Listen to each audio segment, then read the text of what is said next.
दोस्तों, एक नगर में एक महान बौद्ध भिक्षु रहा करते थे। वह बहुत ज्ञानी थे और बहुत ही शांत स्वभाव के थे और उनकी यह बात ही उनकी विशेषता भी थी। एक बार की बात है, बौद्ध भिक्षु नगरवासियों को उपदेश दे रहे थे।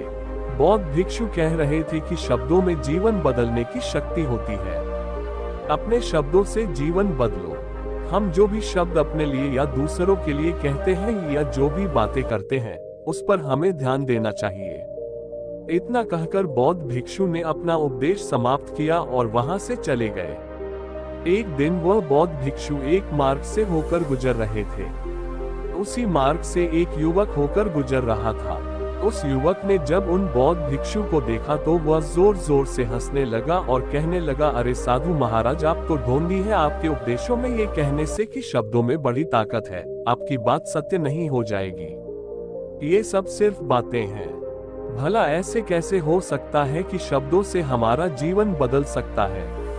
उस युवक की सारी बातें उन भिक्षुओं ने ध्यानपूर्वक सुनी और उसके बाद वह मुस्कुराते हुए उस युवक से कहते हैं, बेटा, नाद से ही तो ये दुनिया प्रकट हुई है और अच्छे शब्दों के पीछे भी नाद ही होता है, जो पूरा जीवन बदल देता है। वह बौद्ध भिक्षु उस युवक से कहते हैं, देखो, मैं तुम्हें अपने अनुभव से बता रहा हूँ, लेकिन फिर भी तुम्हें यकीन ना हो तो तुम इसे खुद आजमा कर देख सकते हो। उन बौद्ध भिक्षु की यह बात सुनकर युवक थोड़ा सा गंभीर हो गया। उसने काफी देर सोच विचार किया और उसके बाद उन बौद्ध भिक्षु से कहता है, हे गुरुवर, अगर ऐसी बात है तो आप मेरे साथ चलिए। मेरा छोटा भाई है जिसकी उम्र करीब 25 वर्ष है और उसे ना जाने क्या हुआ है। वह करीब 3 वर्षों से कुछ भी नहीं करता, बस लेटा रहता है। दिन भर वो कुछ ना कुछ सोचता रहता है। उसकी ये हालत देखकर हम सब बहुत परेशान, माता पिता भी बहुत चिंतित रहते हैं। हम सब ने कई तरीके अपनाए, कई योजनाएं अपनाए, लेकिन कुछ भी काम नहीं आया। हमने कई बार उससे बात करने तक की कोशिश की, लेकिन वह हमसे कुछ भी नहीं कहता। परिवार का हर एक सदस्य पूरी तरह से थक चुका है, हार चुका है। आखिर वह क्या करना चाहता है? किसी को कुछ नहीं पता तो हमारे शब्दों से उसका जीवन क्यों नहीं बदला? और जैसा कि आप कह रहे हैं कि शब्द सचमुच जीवन बदल सकते हैं, तो क्या आप मेरी मदद करेंगे? इस पर बौद्ध भिक्षु मुस्कुराते हुए उस युवक के साथ चल पड़ते हैं। वह युवक उन बौद्ध भिक्षु को एक खेत में ले जाता है और अपने भाई की तरफ इशारा करके कहता है, हे गुरुवर, यही मेरा भाई है जो पूरे गांव में आलस और मक्कारी के लिए मशहूर है। आप कहते हैं कि शब्दों में वह शक्ति है जो हमारा जीवन बदल सकती है, तो क्या आपके शब्द इसका जीवन बदल सकते हैं? अगर यह सत्य है तो आप इसका जीवन बदल कर दिखाए।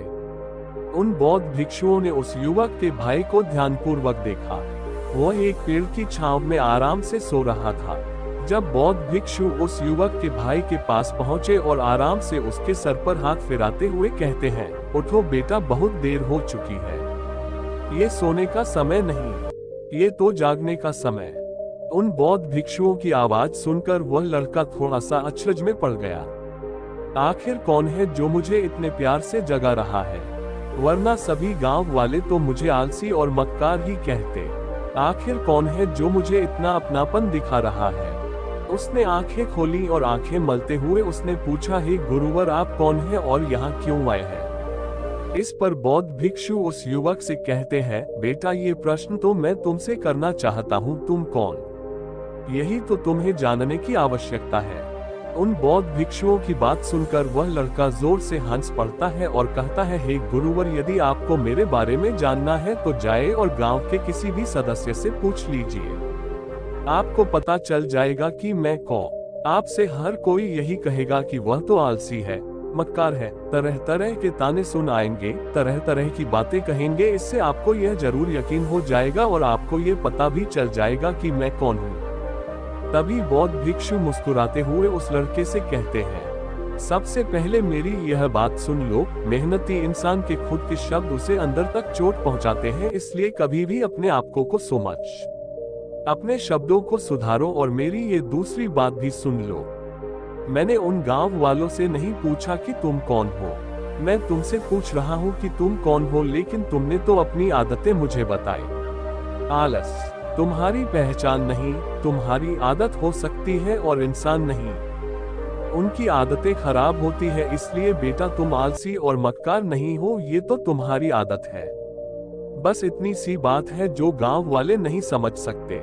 ये सारी बातें सुनकर वो लड़का थोड़ा सा आश्चर्यचकित रह गया, क्योंकि गांव वाले हमेशा उसे मक्का और तरह तरह के ताने ही सुनाया करते थे। उन बौद्ध भिक्षुओं की यह बात सुनकर उस लड़के की आंखों में आंसू आ गए।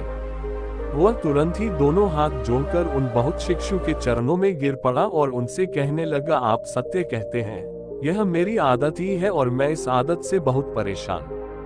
मैंने बहुत कोशिशें भी की, लाख उपाय की, लेकिन मैं अपनी इस आदत से छुटकारा ना पा सका। इन आदतों से बाहर आना बहुत कठिन। मैंने कई बार आलस छोड़ने का प्रयास तक किया, पूरी कोशिश भी की, लेकिन कोई लाभ नहीं हुआ। मैं जब भी कोई कार्य करने की कोशिश करता हूँ तो पता नहीं क्यों मेरा मन कहीं और भागने लगता है। मेरा दिमाग किसी और दिशा में काम करने लगता है और मैं उस काम पर ध्यान ही नहीं दे पाता। मैं क्या करूं, कैसे करूं? मुझे कुछ भी समझ नहीं आ। जब भी मैं किताबें पढ़ने की कोशिश करता हूं तो मुझे नींद आने लगती है। मन में एक अजीब सा दर्द महसूस होता है। ऐसा लगता है कि मेरा जीवन यूं ही व्यर्थ जा रहा है, और जब मैं इस दर्द को बर्दाश्त नहीं कर पाता तो मैं सो जाता हूं, ताकि जब मैं उठूं तो मुझे दर्द महसूस हो। और अब तो मुझे ये भी यकीन हो चुका है कि मैं इन आदतों से नहीं निकल सकता। ये आदतें मुझे नहीं छोड़ने वाली। इस पर बौद्ध भिक्षु उस लड़के से कहते हैं, बेटा यदि तुम इस आलस की आदत को छोड़ना चाहते हो तो मैं तुम्हें एक सही उपाय बता सकता हूँ, लेकिन उसके लिए तुम्हें कल सुबह मुझे मिलना होगा, तभी वह तरीका मैं तुम्हें बताऊंगा। यदि तुम उस तरीके को सीखना चाहते हो तो कल सुबह मेरे पास चले आना। इतना कहकर बौद्ध भिक्षु वहां से चले गए, लेकिन उन बौद्ध भिक्षु की सारी बातें उस लड़के के कानों में गूंज रही थी। वह ये समझ नहीं पा रहा था कि आखिर वह बौद्ध भिक्षु उसे कौन सा मार्ग दिखाने वाले, वह ऐसा कौन सा उपाय बता देंगे जिससे उसके जीवन से आलस्य हमेशा हमेशा के लिए खत्म हो जाएगा। देखते ही देखते रात हो गई। रात भर वह अपने बिस्तर पर करवट लेता रहा और उन बौद्ध भिक्षु की बातों के बारे में सोचता रहा। इसी प्रकार देखते ही देखते सुबह हो गई और वह लड़का उन बौद्ध भिक्षुओं के पास जा पहुंचा। वह लड़का उन बौद्ध भिक्षु को प्रणाम करता है और कहता है, गुरुवर जैसा कि आपने कहा था, लीजिए मैं आ गया। अब मुझे वह मार्ग बता दीजिए जिससे मैं अपने जीवन से इस आलस्य को निकाल सकता हूँ। तभी बौद्ध भिक्षु उस लड़के से कहते हैं, बेटा जब भी तुम्हारा मन दुविधा में हो, तुम निर्णय न ले पा रहे हो और तुम्हारे मन में तरह तरह के प्रश्न उठ रहे हो कि मैं क्या करूं, कैसे करूं, इस कार्य को पूर्ण कैसे करूं, ये सब कैसे होगा, तब तुम वास्तविकता में अपने अतीत से सोच रहे हो। पिछली बार तुम्हारे ऐसा करने पर क्या हुआ, या अतीत में तुमसे लोगों ने क्या कहा था। तो आज से कभी भी अपने अतीत से नहीं बल्कि भविष्य से सोचो। इस पर लड़का कहता है, भविष्य से वह भला कैसे? तभी बौद्ध भिक्षु उस लड़के से कहते हैं, मान लो कि तुम्हें आज किसी भी चीज की कमी नहीं, तुम्हारे पास वो हर चीज है जो तुम चाहते हो, वो सारी सुख सुविधाएं। तो अब बताओ तुम अपना जीवन कैसे व्यतीत करना चाहोगी? उन बौद्ध भिक्षु की यह बात सुनकर वह लड़का कुछ देर के लिए सोच में पड़ गया, क्योंकि आज तक उसने सभी गांव वालों के केवल ताने ही सुने थे।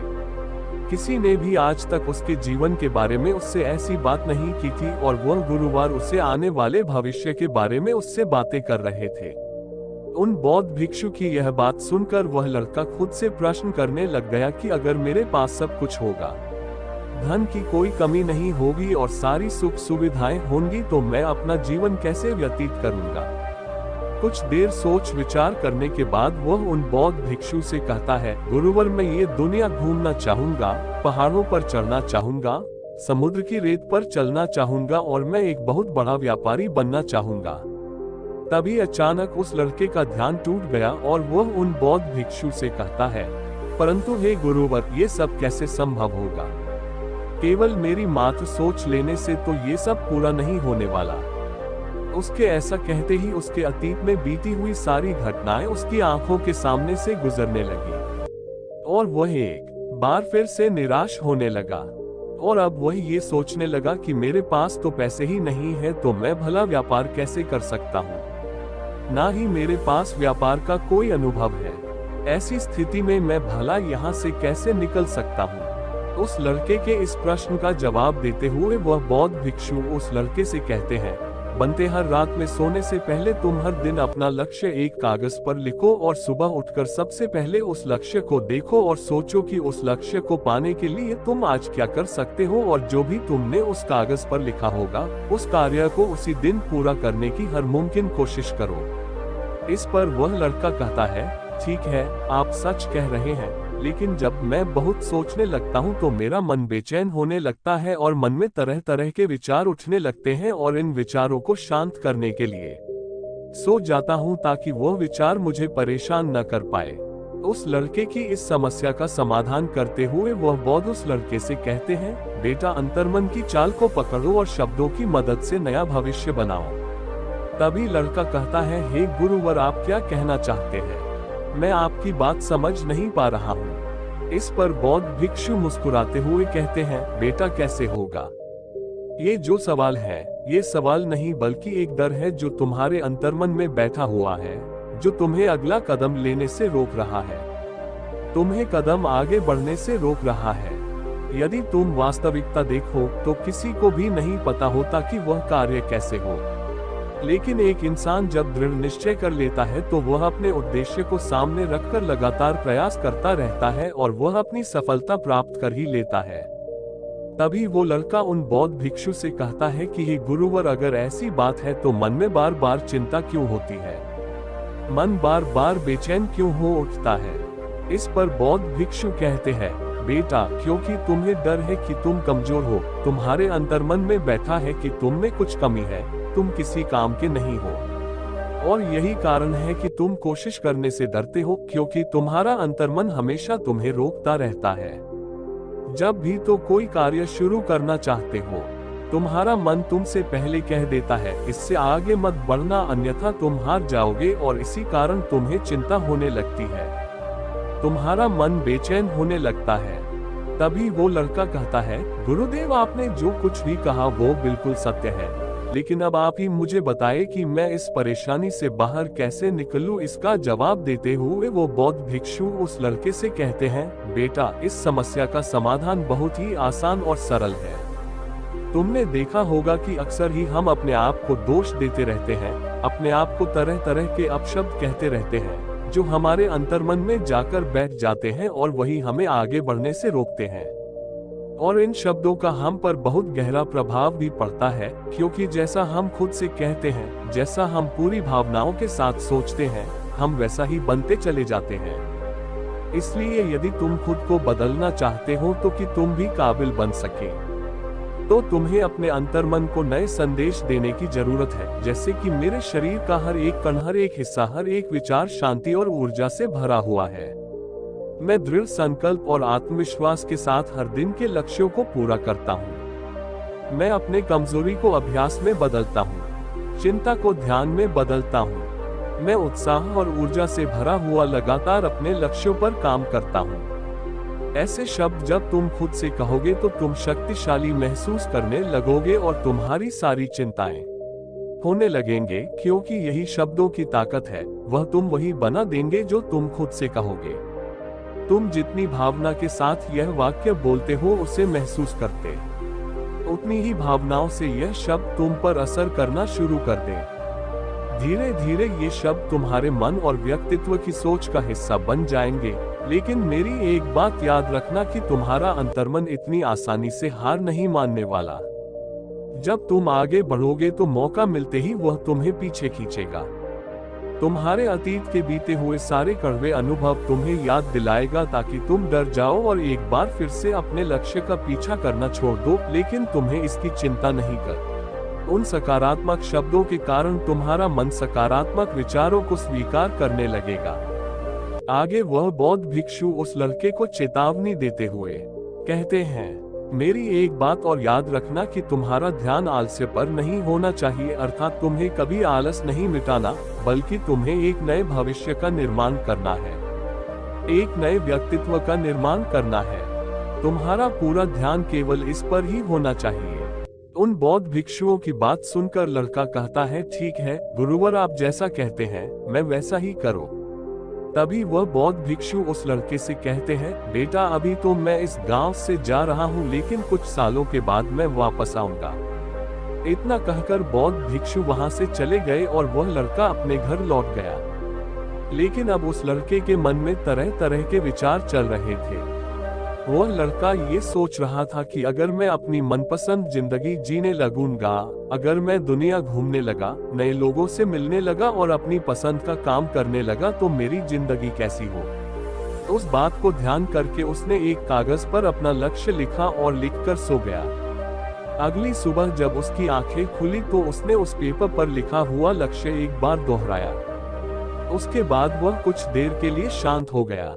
तभी उसे उन बौद्ध भिक्षु की बात याद आई कि तुम अपने लक्ष्य के लिए आज क्या कर सकते हो।